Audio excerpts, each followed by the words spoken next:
परम सत्कार योग गुरु प्यारी सात संगत जी, राधा स्वामी जी। संगत जी, वीडियो शुरू करने से पहले हम संगत से विनती करते हैं कि कल 1 अगस्त को बाबा जी का जन्मदिन है जी। संगत जी से विनती है कि कमेंट में बाबा जी के लिए हैप्पी बर्थडे ज़रूर लिखे जी। संगत जी, इन दिनों सोशल मीडिया पर एक बेहद संवेदनशील संदेश बड़ी तेजी से फैल रहा है जी, जिसमें बाबा जी के दर्शन से जुड़ी कुछ बातें कही जा रही है। ये मैसेज खास तौर पर फिरोजपुर, अबोहर और जलालाबाद जैसे इलाकों में बहुत ही वायरल हो रहा है जी।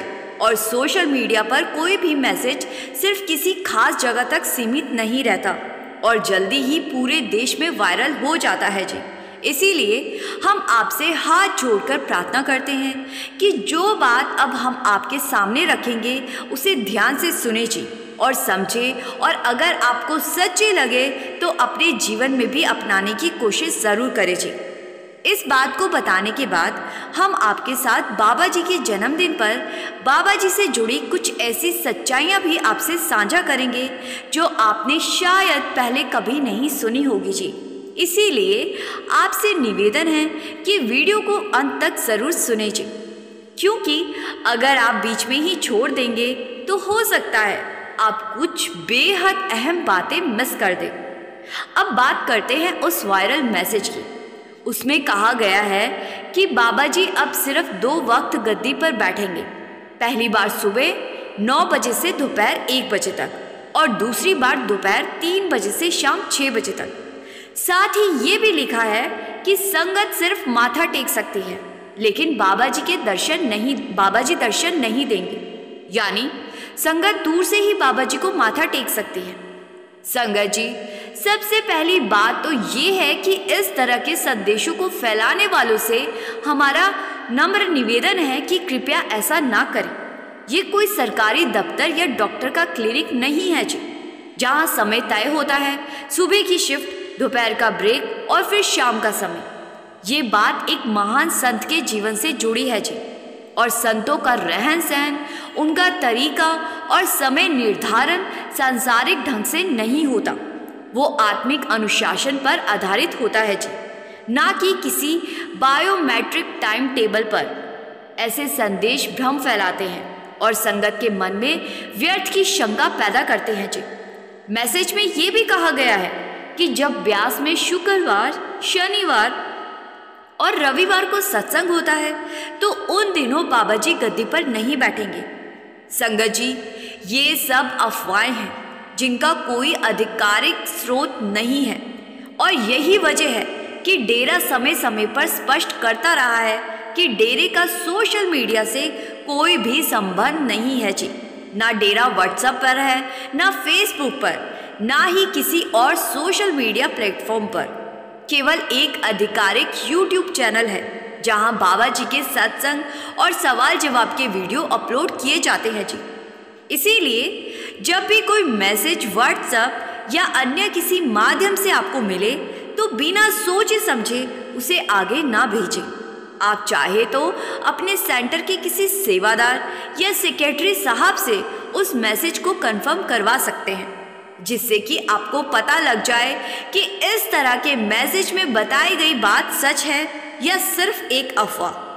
संगत जी, हम फिर से आपसे हाथ जोड़कर निवेदन करते हैं कि कृपया अफवाह फैलाने वाले मैसेजों को गंभीरता से ना लीजिए, उन्हें तुरंत डिलीट करें जी, और दूसरों को भी ऐसा करने की सलाह दें। सद्गुरु की मर्जी और उनकी लीला को इंसानी सोच से मापना संभव नहीं है जी। इसीलिए विनम्रता से उनके मार्गदर्शन में विश्वास रखें जी, और किसी भी गैर प्रमाणिक सूचना को आगे बढ़ाने से बचे जी। संगत जी, अब हम आपको लेकर चलते हैं उस विशेष और अद्भुत यात्रा पर जो बाबा जी के जीवन से जुड़ी कुछ ऐसे पहलुओं को सामने लाएगी जिन्हें आज भी बहुत से लोग नहीं जानते। और क्योंकि कल 1 अगस्त 2025 को हमारे सद्गुरु बाबा जी का जन्मदिन है, उनका 71वां जन्मदिन, और हम उन्हें दिल से शुभकामनाएं अर्पित करते हैं जी। और आप सबसे भी आग्रह करते हैं कि कमेंट में राधा स्वामी जी लिखकर उन्हें जन्मदिन की बधाई ज़रूर दीजिए। इस खास मौके पर हमने बाबा जी से जुड़े कुछ ऐसे अनकहे और अनसुने सच इकट्ठे किए हैं जी, जो शायद ही किसी ने पहले सुने हो जी। हमने पिछले 35 वर्षों में बाबा जी को संगत के बीच सेवा में, सादगी में और शांत रहकर काम करते हुए देखा है जी। लेकिन कुछ घटनाएं ऐसी भी है जी जो उससे भी पहले की है, यानी कि बिल्कुल बाबा जी के जीवन के आरंभिक दिनों की है जी।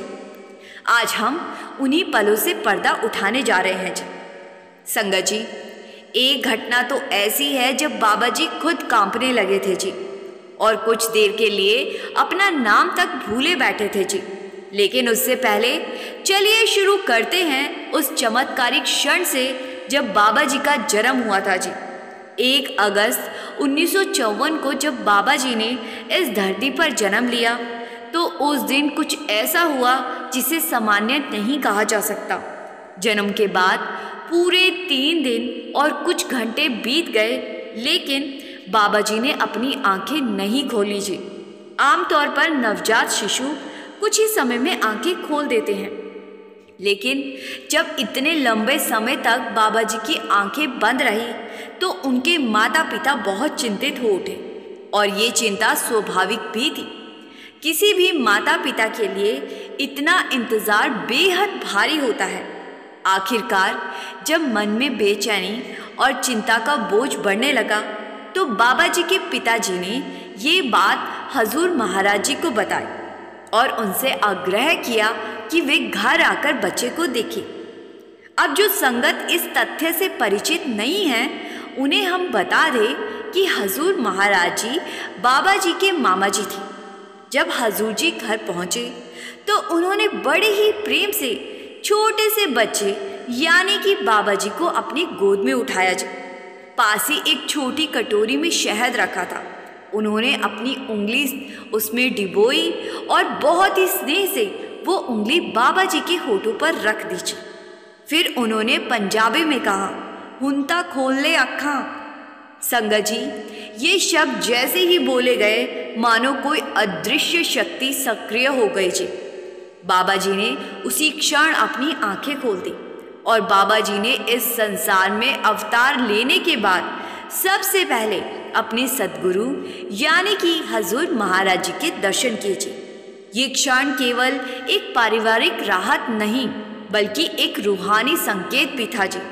लोक मान्यता है कि यदि कोई व्यक्ति किसी नवजात को पहली बार शहद चटाए तो उस व्यक्ति के गुण उस बच्चे में समा जाते हैं जी।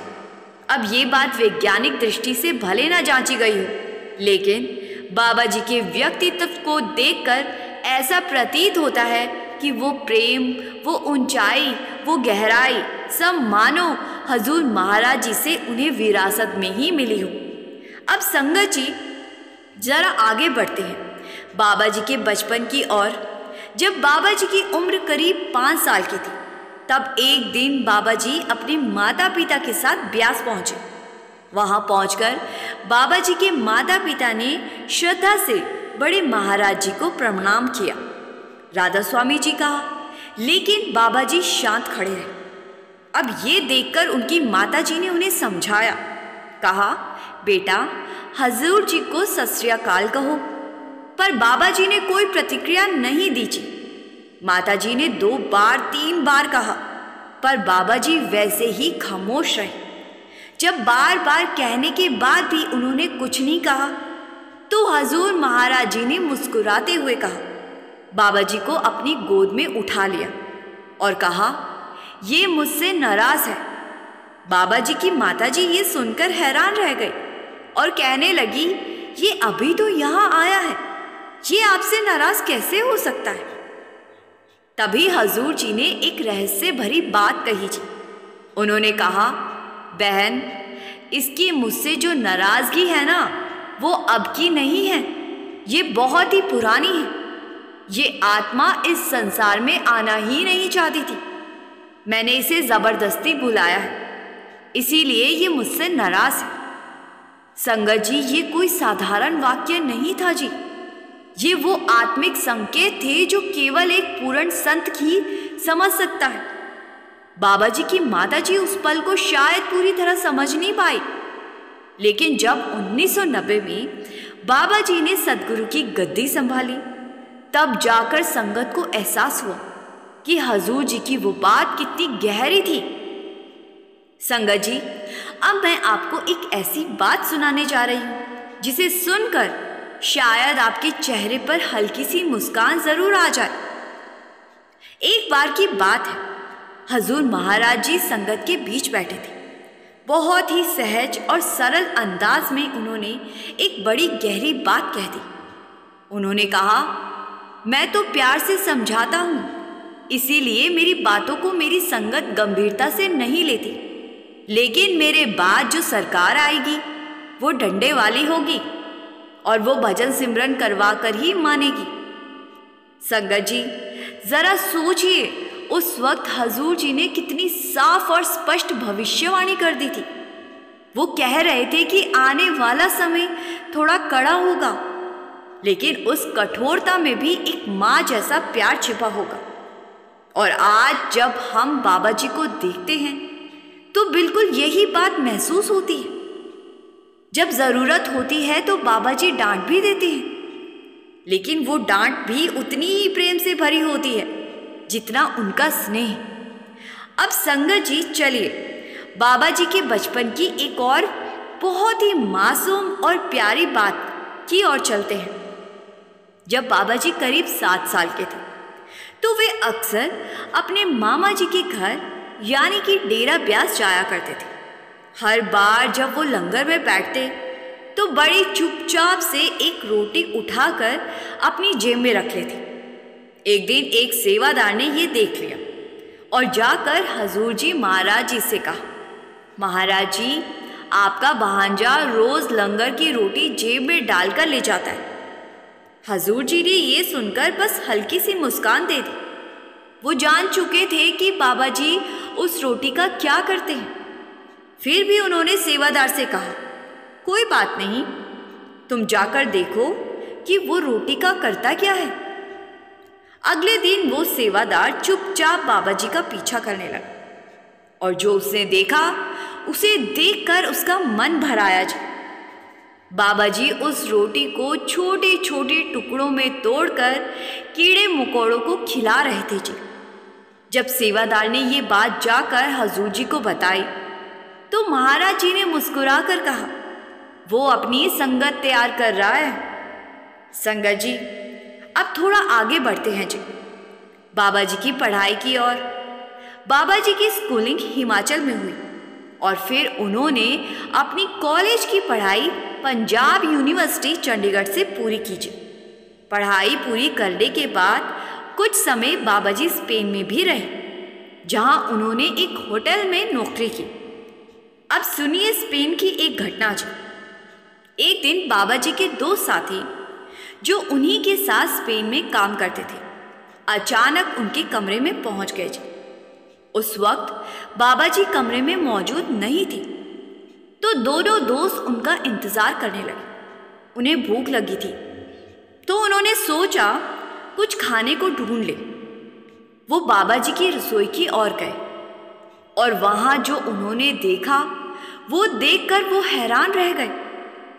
वहां सिर्फ 2 सादी रोटियां रखी थी, वो भी शायद एक दिन पुरानी, साथ में थोड़ा सा नमक। इसके अलावा रसोई में कुछ भी नहीं था।